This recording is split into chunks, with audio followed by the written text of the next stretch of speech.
السلام علیکم۔ آج کی ویڈیو ثانیہ خارف کے لیے۔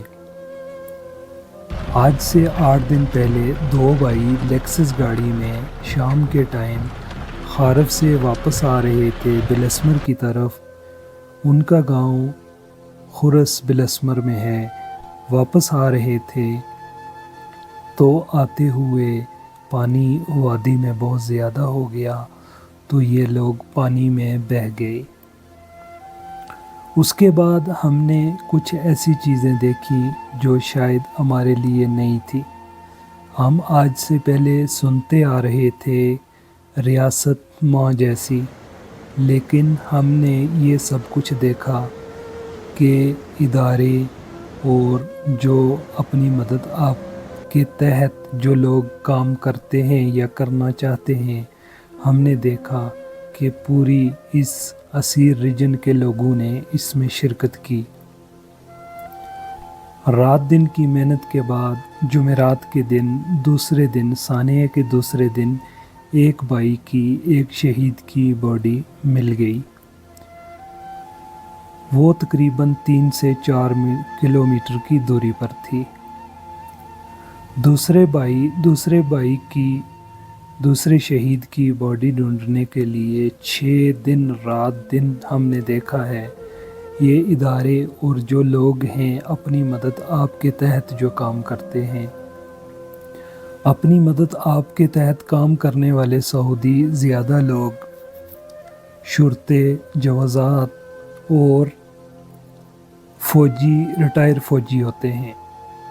یہ لوگ صحراؤں میں جدہ، ریاض اور سعودی عرب، کیونکہ بہت بڑے بڑے صحرا ہیں، وہاں پر جب لوگ گم ہو جاتے ہیں تو ان کے واٹس ایپ گروپس بنے ہوتے ہیں۔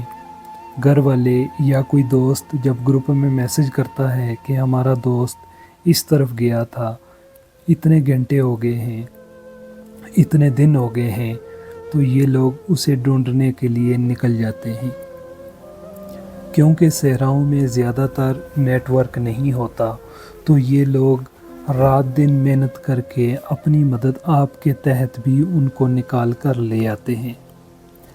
جیسے ہی یہ ثانیہ خارف ہوا، 2 بھائی پانی میں بہہ گئے، تو ہم نے دیکھا بلسمر کے شہر میں زیادہ ٹریفک نہیں ہوتی، لیکن ان دنوں میں ہم نے دیکھا کہ نئے لوگ آ رہے ہیں اور روڈ پر رش ہے۔ ہمیں بعد میں پتہ چلا کہ وہ 2 بھائی جو شہید ہو گئے تھے، ان میں سے ایک کی باڈی ابھی تک نہیں ملی۔ اس کے بعد ہم نے دیکھا ریاست ماں جیسی مثال قائم کرتے ہوئے سعودی اداروں نے یہاں پر خیمے لگا لیے، رات دن بکلین، شیول، ہیلی کاپٹر اور جو کرائے، اور رات دن کی محنت کے بعد تقریباً 20-22 کلومیٹر جو وادی ہے اسے چھان مارا۔ جیسے کہ ہم لوگ دیکھ رہے تھے، اگر یہاں پر ایک سوئی بھی گم ہوئی ہوتی تو وہ بھی مل جاتی۔